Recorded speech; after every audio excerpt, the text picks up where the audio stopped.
Vamos a leer Números 13:25. Números 13:25. Y vamos a leer hasta el verso 31. Lo tienen todos ya, ¿no? Amén. Leamos todos juntos en el nombre de Jesús. Y dice: y volvieron de reconocer la tierra al fin de 40 días. Y anduvieron y vinieron a Moisés y a Aarón y a toda la congregación de los hijos de Israel en el desierto de Parán en Cádiz. Y dieron la información a ellos y a toda la congregación, y les mostraron el fruto de la tierra. Y les contaron diciendo: nosotros llegamos a la tierra a la cual nos enviaste, la que ciertamente fluye en leche y miel, y este es el fruto de ella. Más, mire, muy importante esa parte, más el pueblo que habita aquella tierra es fuerte, y las ciudades muy grandes, dijeron ellos, y fortificadas.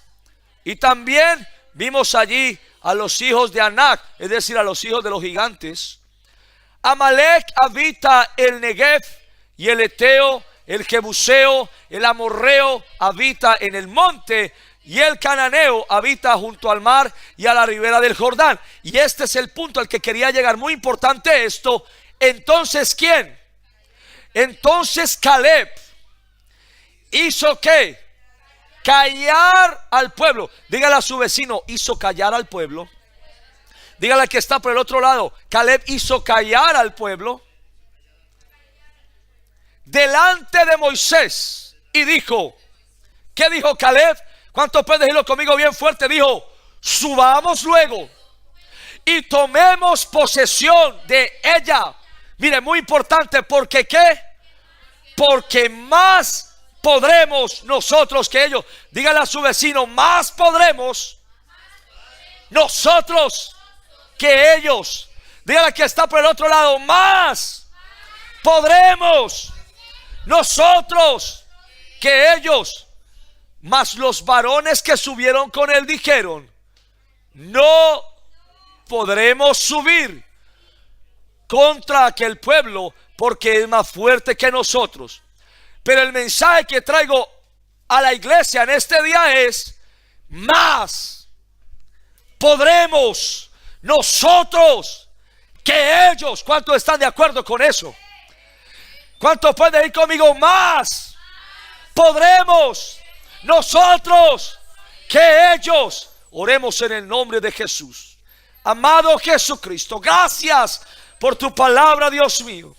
Te pido nos dirijas en esta predicación, Señor, y te pido que me des de nuevo, Señor Jesucristo, para transmitir este mensaje, Señor, como tú me lo diste, en el nombre de Jesucristo de Nazaret.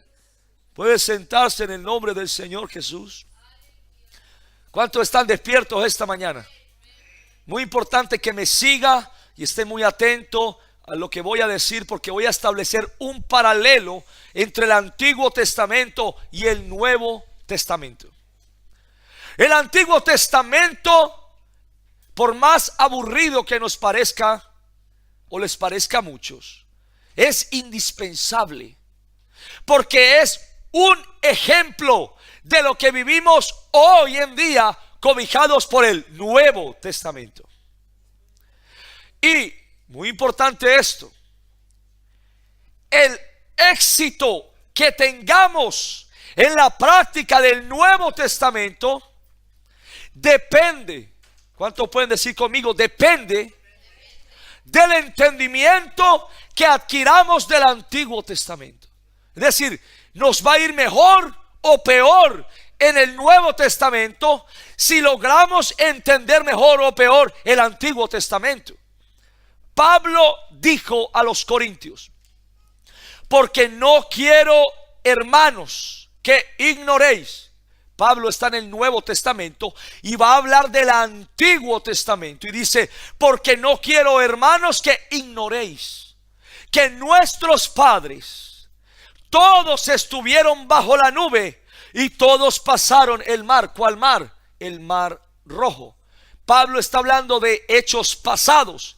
Y dice Pablo, y todos en Moisés en el Antiguo Testamento, fueron bautizados en la nube y en el mar. Y todos comieron el mismo alimento espiritual. Y todos bebieron la misma bebida espiritual, porque bebían de la roca espiritual que los seguía, y la roca era Cristo. Pero de los más de ellos no se agradó Dios. Mire, Pablo está diciendo, atención con ese Antiguo Testamento, atención con ese pueblo que cruzó el Mar Rojo, porque de los más de ellos no se agradó Dios, por lo cual quedaron postrados en el desierto. Mas estas cosas, dice Pablo, sucedieron como ejemplos para nosotros. ¿Cuántos pueden decir conmigo? Como ejemplos para nosotros, para que no codiciemos cosas malas como ellos codiciaron. Es decir, todo lo que está escrito en el Antiguo Testamento son ejemplos para nosotros, para que no caigamos en esos mismos errores, o son ejemplos para nosotros, para que aprovechemos las mismas oportunidades que aprovechó la gente en el Antiguo Testamento. Y dice Pablo, y estas cosas les acontecieron como ejemplo, y están escritas. ¿Para qué están escritas estas cosas en la Biblia? Dice Pablo, para amonestarnos a nosotros, a quienes han alcanzado los fines de los siglos. Así que el que piensa estar firme, mire que no caiga. La descendencia de Abraham, el pueblo de Israel, tenía la misión de poseer la tierra prometida. ¿Cuántos han escuchado esa historia? El pueblo de Israel tenía que, su misión, el pueblo de Israel era salir de Egipto y entrar a poseer la tierra prometida. Y después de que entraran a la tierra prometida, su misión era permanecer en esa tierra. En esa tierra, siglos después que pasó, dice la Biblia que en esa tierra fue donde Dios mismo, nuestro gran Dios y Salvador Jesucristo, se manifestó como un ser humano. El pueblo de Israel tenía la misión de poseer esa tierra, porque dentro de esa tierra era donde estaba aquel humilde lugar donde nuestro Señor Jesucristo, siglos después, nacería en un pesebre de la Virgen María y al cuidado de José. Por eso Dios quería, tomen esta tierra. Había un plan de Dios. Ahora bien, la iglesia, descendientes de Abraham por medio de la fe, tienen la misión. ¿Cuál es la misión de la iglesia hoy en día? ¿Cuál es la misión? La misión de la iglesia es, a partir de esa tierra que tomó el pueblo de Israel, ir por toda la tierra. Es decir, esa tierra prometida fue el punto de partida de la propagación del evangelio, y la misión de la iglesia es, a partir de esa tierra prometida, ir por toda la tierra y predicar el evangelio a toda criatura. Es decir, lo que Jesucristo hizo y enseñó, porque Jesús dijo, y me seréis testigos en Jerusalén, la tierra prometida, en toda Judea, la tierra prometida, en Samaria y hasta lo último de la tierra. Es decir, la iglesia va a todo el mundo, pero partiendo de la tierra prometida. De ahí salieron los primeros cristianos, y de ahí se empezó a regar el evangelio por todo el mundo. Y en el cumplimiento de esa misión, el pueblo de Israel sostuvo guerras sangrientas contra pueblos paganos. Ellos tenían que entrar a la tierra prometida, pero la tierra prometida no estaba vacía, sino que en la tierra prometida ya moraba gente, moraban gigantes, ya habían ciudades, habían pueblos establecidos, habían ejércitos. Y la misión de Israel era sostener guerra contra estos pueblos y echarlos de la tierra prometida. Y en el cumplimiento de la misión de la iglesia, recuerde que estamos viendo que el Antiguo Testamento es un ejemplo para nosotros en el Nuevo Testamento. Entonces, si Israel tuvo que sostener guerras para alcanzar el propósito de Dios, es porque la iglesia, ¿qué? La iglesia también tiene que sostener guerras, no contra sangre, no contra carne, sino una guerra espiritual contra principados, contra potestades, contra los gobernadores de las tinieblas de este siglo, contra huestes espirituales de maldad en las regiones celestes. ¿Por qué este mundo está como está? Porque hay espíritus, porque hay demonios, porque hay gobernadores de las tinieblas de este siglo que están influenciando naciones, que están influenciando familias, que están influenciando personas.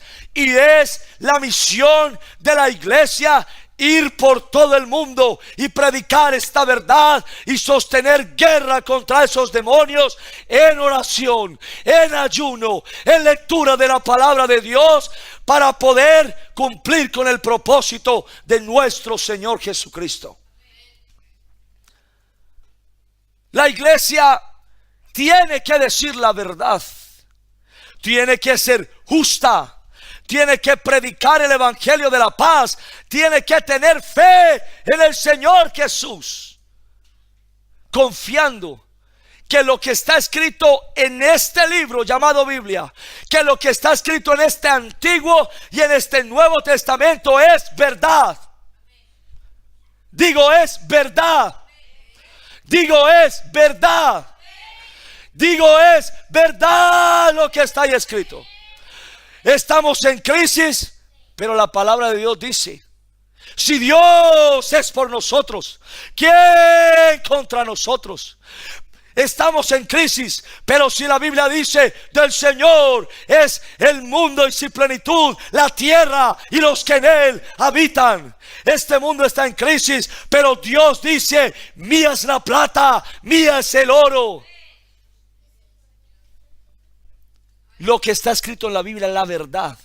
La verdad no es la que sale en los noticieros, la verdad no es la que sale en los periódicos, sino que la iglesia tiene la misión de caminar hacia adelante, cumplir con el propósito de Dios, confiando que la verdad es lo que está escrito en ese Antiguo y en ese Nuevo Testamento. La misión de la iglesia es practicar el arrepentimiento, practicar el bautismo en agua en el nombre de Jesucristo para perdón de los pecados. La misión de la iglesia es ser llena del Espíritu de Jesucristo y predicar este evangelio a toda criatura, sin importar. ¿Cuánto pueden decir conmigo? Sin importar.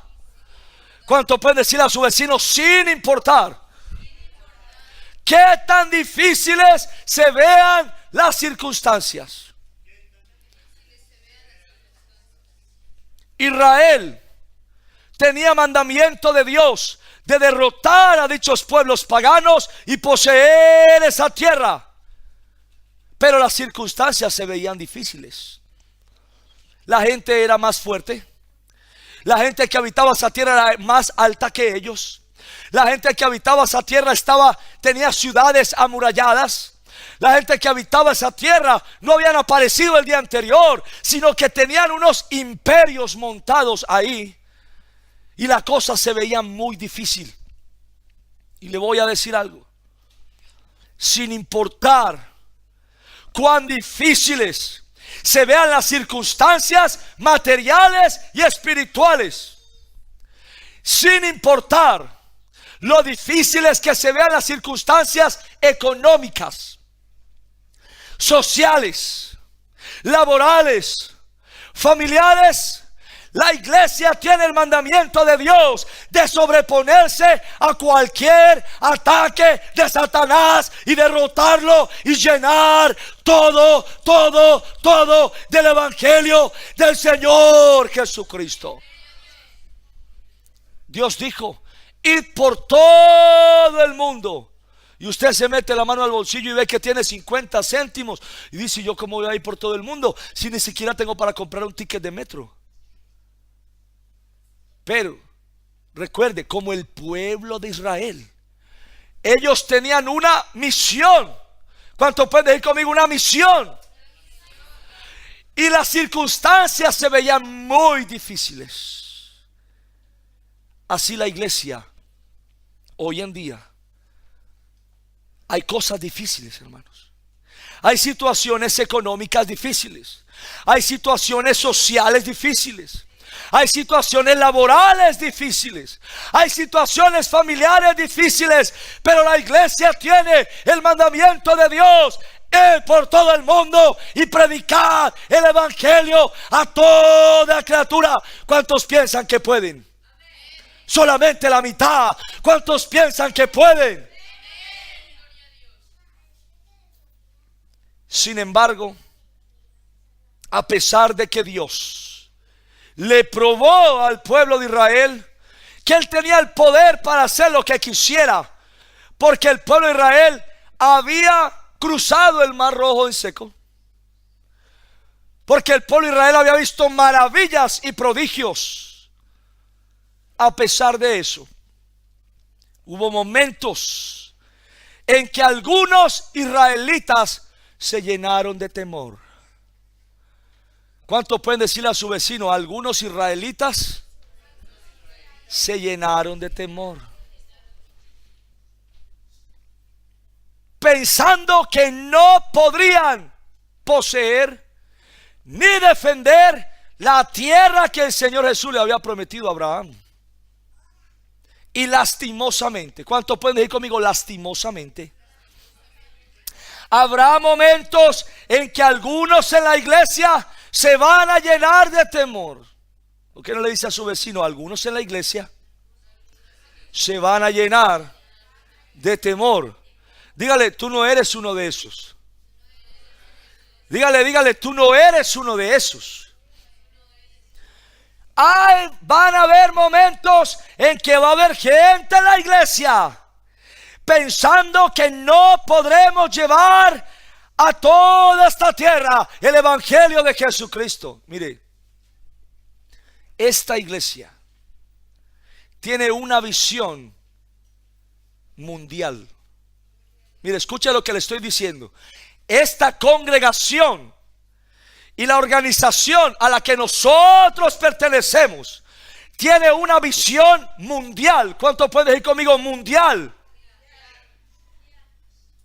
Las empresas tienen una visión mundial. Los que venden chocolates tienen una visión mundial. Ellos quieren llenar el mundo de chocolate. Los que venden coches, ellos tienen una visión ¿qué? Mundial. Porque una empresa de coches no solamente vende coches en su país, o sí, sino que tiene una visión mundial. Y ni los dulces ni los coches son tan importantes como el evangelio de nuestro Señor Jesucristo. Esta iglesia tiene una visión mundial y está comprometida con la misión que nos dejó Jesucristo, y es ir por todo el mundo y predicar el evangelio a toda criatura. Pero ahí hay algunos que para ir de un barrio al otro ya les da miedo ir. No son capaces de saltar ni del Hospitalet a San Juan de Espí, porque ya un tiquete de metro les parece wow, una muralla insalvable. Pero esta iglesia tiene una visión mundial.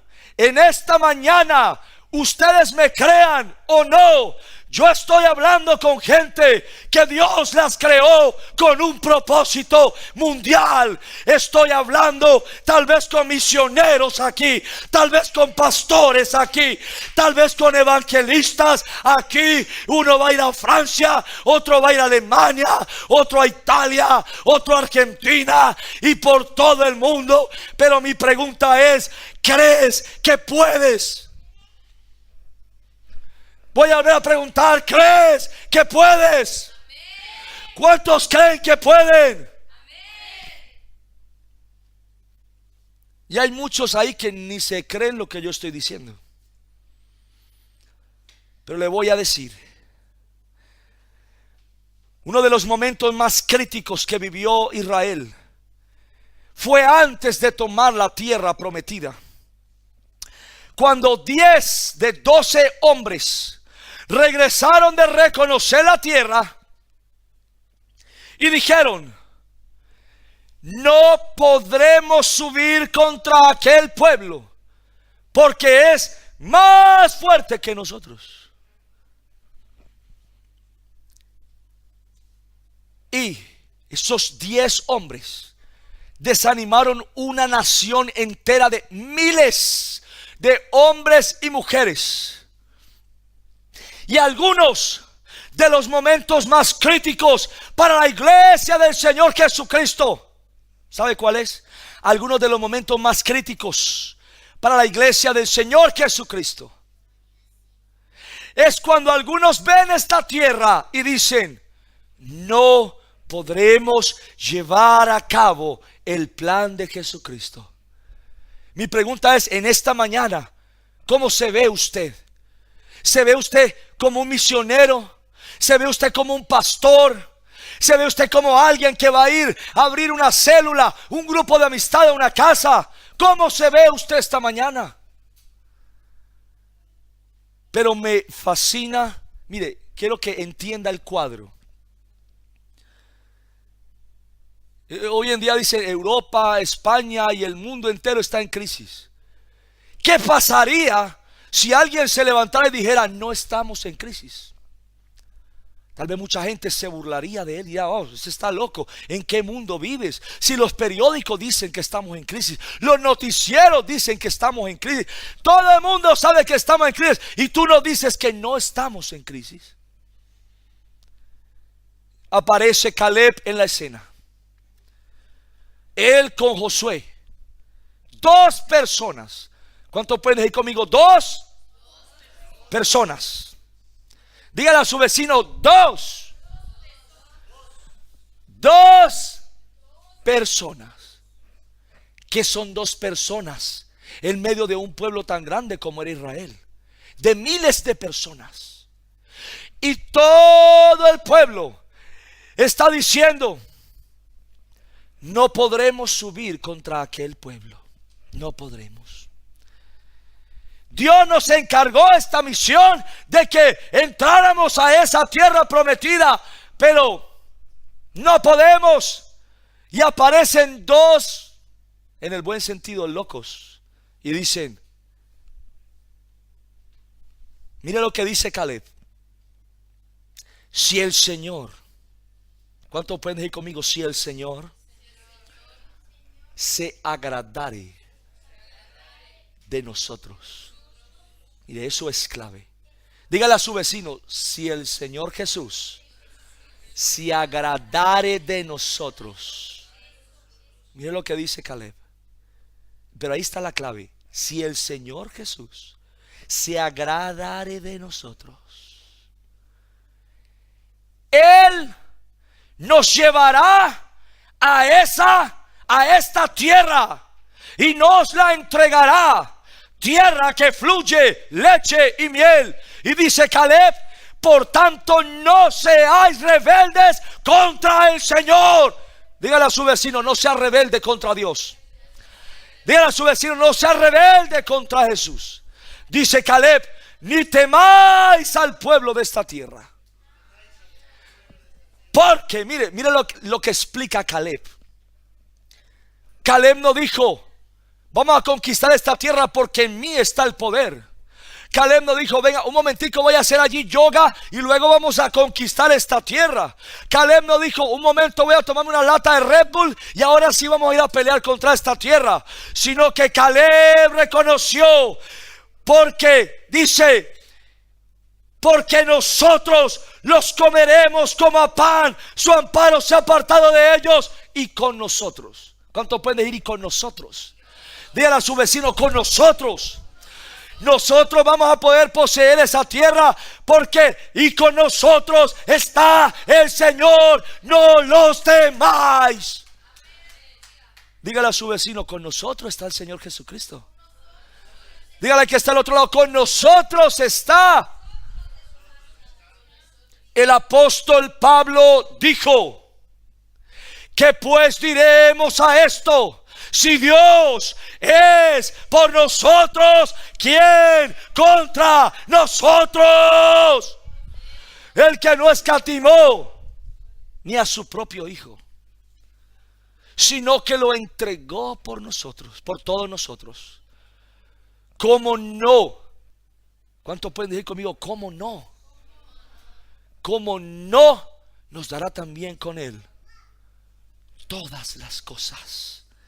Y lo que vengo a decir a esta congregación es exactamente lo mismo. Como el ejemplo que el Señor Jesús nos dejó en el Antiguo Testamento, así nos sucede hoy en el Nuevo Testamento. Nosotros, la iglesia, solo tenemos que ocuparnos. Mire lo que digo, no preocuparnos, sino que ocuparnos. Hay gente que está preocupada. ¿Cómo vamos a hacer, a levantar esta iglesia? ¿Cómo vamos a cumplir? ¿Cómo vamos a abrir un nuevo grupo de amistad?